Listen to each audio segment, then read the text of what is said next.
SSC ২৬ ব্যাচের শিক্ষার্থী বন্ধুরা, তোমাদের আজকে রসায়ন দ্বিতীয় পত্রের এক্সাম অনুষ্ঠিত হলো। তো অনেকের এক্সাম অনেক ভালো হয়েছে।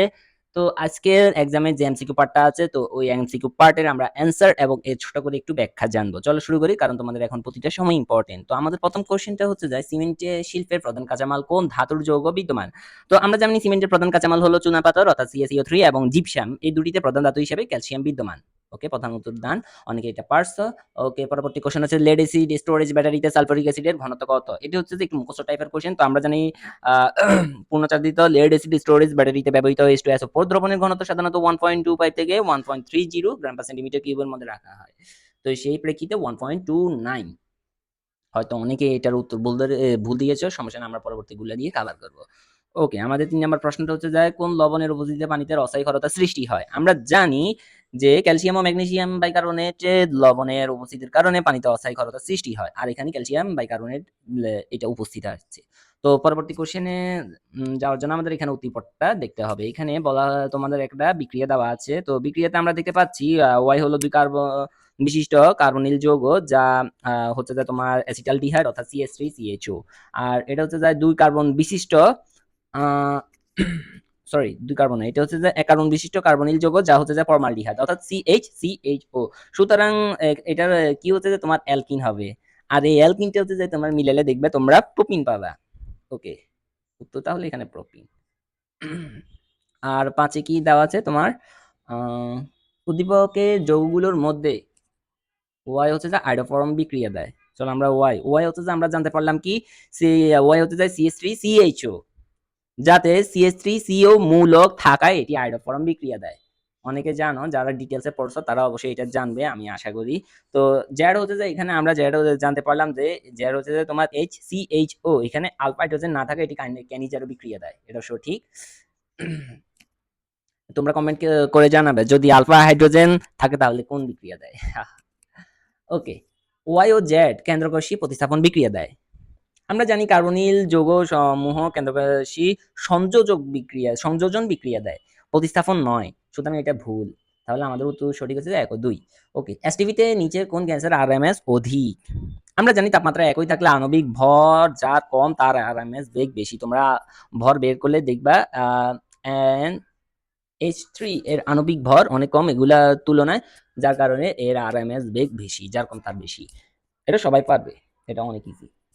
ওকে, এরপরের প্রশ্নটা হচ্ছে যে 1.06% Na2CO3 দ্রবণটি কি, এগুলা বের করতে বলছে আমাদের এটা।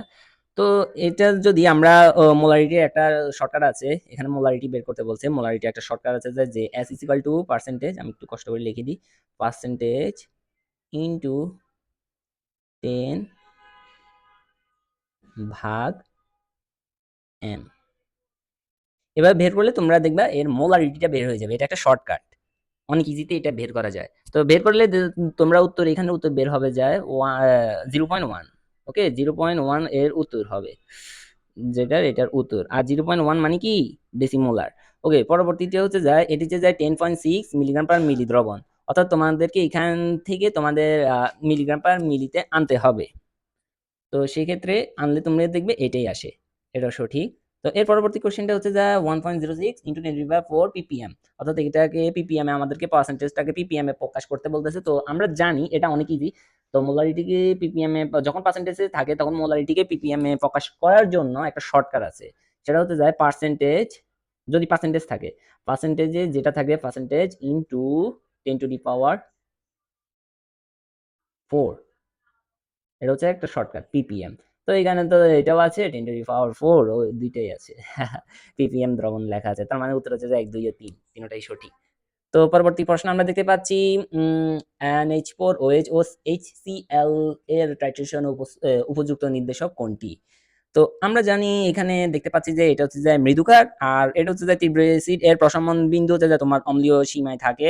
আর তাই এর জন্য উপযুক্ত হবে যে তোমার মিথাইল অরেঞ্জ এবং মিথাইল রেড, এগুলো মুখস্থ রাখতে হয়। তো যার কারণে এটার উত্তর হবে মিথাইল অরেঞ্জ। কোনটি আকারে ছোট?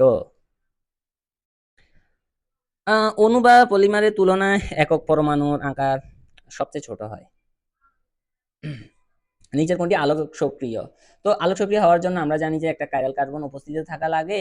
তো সেই ক্ষেত্রে আমরা এখানে দেখবে এখানে কাইরাল কার্বন কিভাবে থাকে, এখানে দুই হাতে CH3 এখানে দেখতে পাচ্ছি 2 হাতে H2, এখানে আবার কিন্তু কার্বনের 4 হাতে 4টা রকমের যৌগ, যেমন সি এর সাথে H, সি এর সাথে CH3, সি এর সাথে NH2, আর হচ্ছে তার মানে উত্তর এটা। আর পরেরটা দেখাই লাগে না। উত্তর পেয়ে গেলে পরগুলো দেখা আমি মনে করি অনুচিত, যদি কনফিউশন না থাকে। সম্পর্কে জানি তো এখানে আমার 11 নাম্বার কোশ্চেনটা মিসিং, আর 11 নাম্বার কোশ্চেন উদ্দীপক থাকা, আমি 12 নাম্বার কোশ্চেনটা পড়তে পারতেছি না, তার জন্য অসংখ্য দুঃখিত। তো হ্যাঁ, উত্তর 12 নাম্বার কোশ্চেন উত্তর এটা হতে পারে, আমি উদ্দীপকটা থাকলে একটু ব্যাখ্যা করতাম। ওকে, 13 নাম্বার কোশ্চেনটা দেখি চলো। 13 নাম্বার কোশ্চেন কি বলছে, পদতড়িৎ ক্রিয়ার ক্ষেত্রে পদতড়িৎ প্রবাহ আলো তীব্রতার উপর নির্ভরশীল। পদতড়িৎ সংখ্যা বা কারেন্ট সরাসরি তীব্রতার উপর নির্ভর করে, তবে নিবৃত্তি বিভব ভি এস ও কম্পাঙ্ক এফ এর সাথে রৈখিকভাবে বৃদ্ধি পায় আর কি। আমাদের 100 ঠিক। তো 2 নাম্বার সেক্ষেত্রে ভুল। 3 নাম্বারটা হচ্ছে যে নিবৃত্তি বিভব ও কম্পাঙ্ক পরস্পর সমানুপাতিক, হ্যাঁ এটাও সঠিক। তাহলে আমাদের 1 ও 3 সঠিক। ওকে, শূন্য ভর এবং ই শক্তি বিশিষ্ট একটি কণার ভরবেগ কোনটি? তো এটা হচ্ছে যে প্রোটনের ক্ষেত্রে আমরা জানি যে ই ইজ ইকুয়াল টু, ওকে একটু সামান্য দেখায়, অনেকে হয়তো এটা জানবে না। ই ইজ ইকুয়াল টু, একটু হাতে লেখা এখানে খারাপ আসতেছে, সরি। তো ই ইজ ইকুয়াল টু আমরা জানি পি সি। হ্যাঁ, তো এখান থেকে আমরা যখন ভরবেগ পি বের করতে যাই তখন কি আসে, ই বাই সি। একটু কষ্ট দিতেছি সবাইকে। ওকে, 15 নাম্বারটা দেখি। কোন তেজস্ক্রিয় মৌলের অর্ধায় হতে যায় 10 দিন, উক্ত মৌলের 75% ক্ষয় হতে কত সময় লাগবে? ওকে, 15 নাম্বারটা তো অনেক ইজি কোয়েশ্চেন। ওকে, আমরা আয়ের অর্ধায়ও যদি 10 এর অবশিষ্ট থাকে তাহলে হচ্ছে যায় 50% হয়, অর্থাৎ ক্ষয় হয় 50%। দ্বিতীয় অধ্যায় বেলা 25%, অর্থাৎ ক্ষয় হয় 75%। অতএব সময় লাগবে হচ্ছে কত তোমার 2 into 10, অর্থাৎ 20 ডে। ইজি। আর অবশ্যই তোমরা সূত্র অ্যাপ্লাই করলেও এটা ইজিলি করতে পারবে। তো পরবর্তী কোশ্চেন কি বলছে আমাদের এখানে, এখানে যোগ্যতা দেওয়া হয়েছে, বলছে নিউক্লিয় বিক্রিয়াটিতে অনুপস্থিত কণাটি হলো কোনটি? তো আমরা এখানে দেখতে পাচ্ছি 13 যোগ 2 করলে 13 যোগ 2 আর বিয়োগ 14 করলে এখানে আসে 1, আর উপরে আসে তোমার 27 যোগ 4 বিয়োগ 30 করলেও আসে 1, অর্থাৎ এটা তো প্রোটনে আসে, প্রোটন। তো প্রোটন, উপরে 1 নিচে 1, প্রোটন। ওকে, সূর্যের ভর 1.99 ইন্টু 10⁻30 কেজি, একটি নক্ষত্রের ভর সূর্যের ভরের 1.6 গুণ। এটি কৃষ্ণ বিবরে পরিণত হলে এর ঘটনা দিগন্তের ব্যাসার্ধ, আমরা জানি একটা সূত্র আছে যে R S is equal to 2 GM by R square.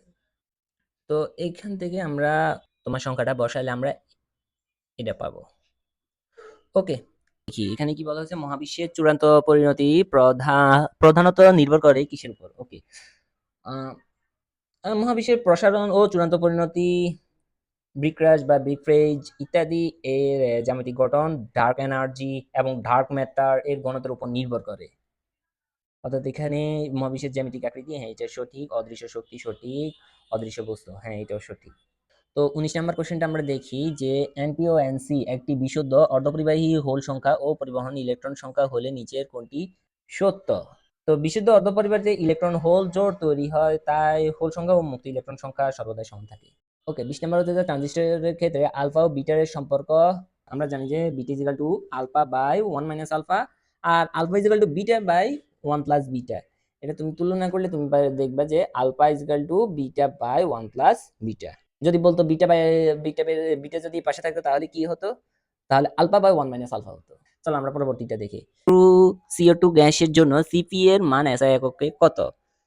তো আমরা জানি যে সিভি ইজ ইকুয়াল টু আমরা জানি যে 3R।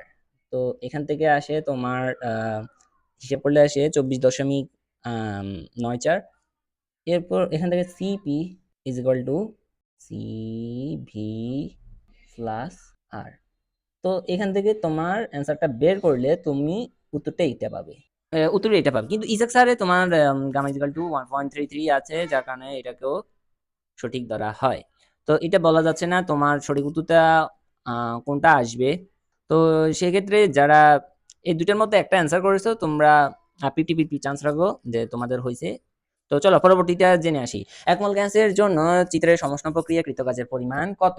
তো সমষ্ণ প্রক্রিয়ায় আমরা কৃতকাজ জানি W = nRT ln V2/V1, অর্থাৎ এখানে P1 B1 ln B2/B1 বসালে তোমার সঠিক মান আসে 0.28। একটি চার্জিত সমতল পরিবাহী সন্নিকটে তড়িৎ ক্ষেত্র ও প্রাবল্য বনাম দ্রুত এই লেখচিত্র কোডটি। যারা এই টপিক নিয়ে একটু হলেও পড়েছে তারা জানা যায় উত্তর হবে এইটা। চার পার্শ্বস্থ মাধ্যমে তড়িৎ বেধনযোগ্যতা এবং কিউ চার্জ থেকে নির্গত বলরেখার সংখ্যা কত হবে? এর উত্তর কিউ বাই এপসাইলন নট। এটা অনেকে পড়েছে, এটা অনেক এমসিকিউ তে অনেক বেশি আছে। আমরা দেখতে পাচ্ছি একটি সমান্তরাল পাত ধারকের বাইরে কোন বিন্দুতে লব্ধি প্রাবল্য শূন্য। এটা আমরা সবাই জানি, এটা শূন্যই হবে। ও সরি, কত প্রাবল্য কত বলা আছে, আমি এখানে ডাইরেক্ট শূন্য বলে দিচ্ছি। তো এই হচ্ছে যে আমাদের আজকের টপিক। তো আশা করি তোমরা বুঝতে পারছো। তো তোমরা অবশ্যই আমাদের চ্যানেলটি অবশ্যই সাবস্ক্রাইব করে রাখবে। তো আমরা অ্যাডমিশনের সময় তোমাদের এরকম অনেক শর্টকাট, তোমাদের অনেক শর্টকাট শিখাবো, অনেক সুন্দর সুন্দর টপিকগুলো শিখাবো। তোমরা অবশ্যই আমাদের চ্যানেলটি সাবস্ক্রাইব করে পাশে থাকবে। আল্লাহ হাফেজ।